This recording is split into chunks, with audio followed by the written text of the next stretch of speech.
자, 오늘의 시사평론, 시사평론가죠. 리얼파트너스의 이승기 변호사 오셨습니다. 어서 오십시오. 예, 안녕하세요. 네.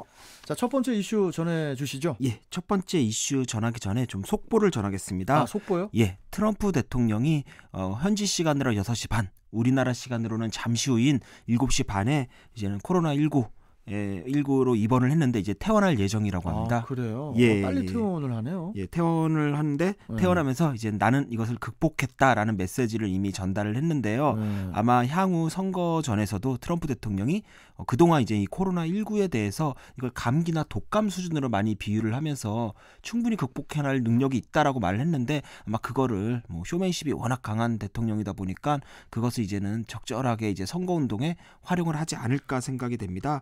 다만 또 하나 문제가 되는 게 이번에 트럼프 대통령이 코로나 확진을 받기 전에 그 신속 검사를 한번 했다고 합니다. 그래서 백악관에서는 코로나19에 관련돼서는 신속 검사를 하고 신속 검사에서 어느 정도 좀 확진의 징후가 보이면 이제는 정밀 검사를 하는데 이번에 또 문제가 된 게 신속 검사에서 양성이 나왔다는 일부 언론 보도가 있습니다.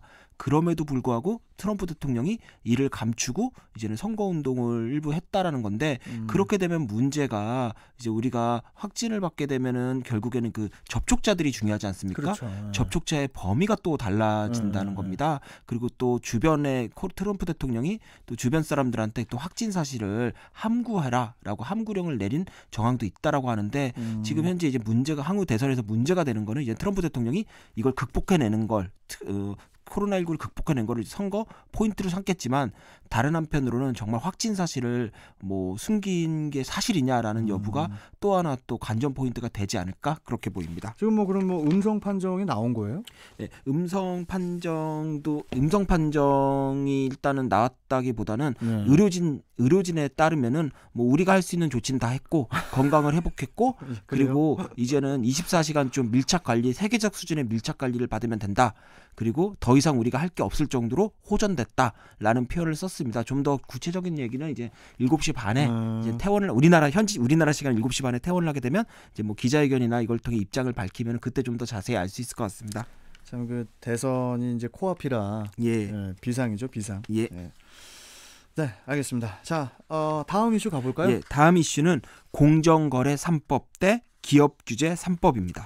그 정부 여당이 올 정기국회 통과를 목표로 그 공정경제 3법에 대한 입법 드라이브 중이죠, 지금? 예, 정부 여당은 이제 공정경제 3법이라고 부릅니다. 하지만 이 기업들은 기업규제 3법이라고 부를 정도로 아주 거세게 반발을 하고 있는 그런 법안입니다. 특히 이제 지금 가장 크게 문제가 되는 것이 이제 상법 개정안인데요. 예. 그 다중대표 소송제와 감사위원 분리선임제를 도입하는 내용인데 이게 뭐 이렇게 문제가 좀 큰 겁니까? 예, 경영계에서는 이번 개정안이 이 기업의 경영권이라고 표현하지만 약간 지배구조라고 보면 됩니다. 이 지배구조를 심각하게 침해하고 있다라고 판단합니다.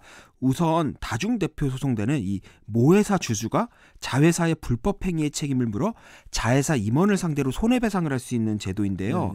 모회사가 자회사 지분을 50%만 넘게 보유하면 이 다중대표 소송이 가능합니다. 문제는 이 소액 주주들의 권리 보호를 위해 도입된 제도라고 하지만 이 투기 펀드가 이 경영권을 압박해 단기 차익을 노리는 수단으로 악용될 가능성이 크다는 것입니다. 또한 자회사의 주주가 원치 않더라도 모회사의 주주가 소송을 제기한다면 이제는 소송전이 펼쳐지고 곧 모회사와 자회사가 이제 이해관계가 충돌하게 됩니다. 그리고 그로 인한 경영 활동이 이제 위축되는 거 이것도 피할 수 없다라는 거고요. 그리고 또 감사위원 분리선임제가 있는데요. 이건 또 우리나라에만 지금 도입된 제도입니다. 전 세계 어디에도 없는 제도인데요. 현재는 이 대주주가 임명한 이사 중에서 이 감사위원을 뽑고 있습니다. 그런데 이번에 도입 예정인 이 감사위원 분리선임제는 앞으로 기업들이 주주총회에서 감사위원 1명 이상을 다른 사내 혹은 사회 이사들과 분리해서 선임해야 한다는 겁니다. 특히 대주주의 의결권을 3%까지밖에 행사할 수 없다는 게 중요 포인트인데요. 그 일반 주주들도 3%까지 이제 의결권을 행사할 수 있다는 점에서 여러 소수 주주가 연합을 한다면 대주주에 비해 의결권이 더 커질 수 있고 그렇다면 그 의결권으로 이제는 감사위원을 선임할 수 있다라는 겁니다. 이 역시 투기자본과 같은 적대적 외부 세력이 기업 이사 이사회에 들어올 수 있는 여지를 만든다는 점에서 이제 기업들이 위기감을 느끼고 있는 겁니다. 실제로 현재 그러니까 이 감사위원 분리선임제가 없는 현재 제도하에서도 미국의 행동주의 펀드 엘리엇이 이제는 삼성과 현대차에 가한 이 경영권 위협이 그 실제로 그런 사례도 있기도 했습니다. 그 이번 공정거래 3법에 대해서는 이제 그 여당뿐만이 아니라 그 예. 야당의 그 김종인 비대위원장도 이제 긍정적인 그 입장을 좀 밝혔어요. 예, 특히 이게 뭐 연내 통과가 가능할지 모르겠네요. 예, 뭐 일단 어느 정도 연내 통과는 가능해 보이고요. 다만 이제 경제단체들이 코로나19로 가뜩이나 어려운 경제 상황인데 이번 법안까지 통과되면 기업 대주주들이 이제 경영권 방어에만 매달리게 된다. 그렇게 되면은 심각한 투자 이축을 가져와 국가 경제에 큰 마이너스가 된다라는 의견을 제시를 했습니다. 그렇다 보니까 민주당 내에서도 이제는 뭐 국가경제자문회의 의장이 이제 김진표 의원이나 기업인 출신의 양영자 최고위원을 중심으로 이제 속도를 좀 조절하자라는 의견이 나오면서 경제단체들의 좀 목소리를 듣고 있는 상황입니다. 그래서 이낙연 대표 역시 지난달 22일 박용만 대한상공회의소 회장에게 이 법안 추진 과정에서 경제계 의견을 듣는 과정을 거치겠다라고 약속을 한 사례도 있고요. 실제로 이 집중투표제라고 해서 이번 법안에서는 이제는 포함이 안 됐는데요. 이 집중투표제는 이제 한 주당 원래 의견권을 하나를 줍니다. 그럼 대주주한테 유리한데 이걸 선임될 이사 수대로 준다는 겁니다. 그렇게 되면 선임될 이사 수대로 있는 의결권을 이 소수주주들이 이제 집중해서 행사를 하면은 이제 주주들의 입장에 맞는 이사를 선임할 수 있는 건데요. 이 집중 투표제가 이번에 빠졌습니다. 아마 경제계의 목소리를 반영하는 모습으로 보이는데요. 뭐 하지만 뭐 대기업의 경우에는 그동안 이제 소수 지분을 소유한 오너 일가가 전체 계열사를 쥐고 흔든 그러면서 이제 경영 일선을 장악한 사례가 계속 있었기 때문에 이번 공정거래 3법 대주주 오너 일가의 지배력에 대한 견제 장치가 된다는 점에서 지지 입장이 좀 더 많은 상황입니다. 따라서 현재 의석수를 보면 결국 여당이 마음먹기에 따라 공정입법 3법의 내용 역시 달라질 수 있는 건데요. 과연 경제 재개의 우려를 어느 정도 법안에 반영할지는 좀 지켜봐야 될 것으로 보입니다. 그러니까 기업 입장에서는 무슨 공정경제 3법이냐 기업 규제 3법이지. 예, 입장이 다른 겁니다. 이러고 있는 것 같은데. 알겠습니다. 자, 다음 이슈 전해주시죠. 예, 두 번째 시사 이슈는 김종인 노동개혁 화두 던지다입니다. 그러니까 이제 앞서 말씀 나눈 그 공정경제 3법과 관련해서 김종인 국민의힘 비대위원장이 노동개혁이라는 새로운 화두를 던졌어요. 예, 맞습니다. 그 김 위원장이 이런 말을 했습니다. 한국 고용률은 141개국 중 102번째, 그리고 노사관계는 130번째, 임금 유연성은 84번째로 모두 후진국 수준이다. 코로나19 사태 이후 경제사회 전 분야에서 새로운 변화를 가져오지 않으면 안 된다. 그래서 성역처럼 되어 있는 한국의 노동법 관계를 해결해야 된다라고 주장을 했는데요. 김 위원장이 방금 언급한 이 지표는 세계 경제 포럼에서 매년 발표하는 국가 경쟁력 보고서입니다. 우리나라는 그동안 이 노동 문제에서는 늘 후순위를 차지해왔기 때문에 뭐 이 지표 이 팩트 체크는 된 겁니다.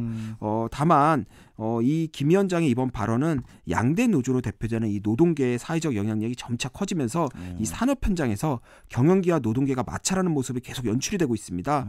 그 과정에서 점차 이제 노동 유연성이 떨어지고 실질 급여가 높아졌고 그리고 노조의 협상력이 커지면서 기업들이 계속 어려움을 호소해 왔는데요. 이를 두고 우리는 그동안 기업 우선이냐 노동자 우선이라는 논쟁을 계속 벌여왔습니다.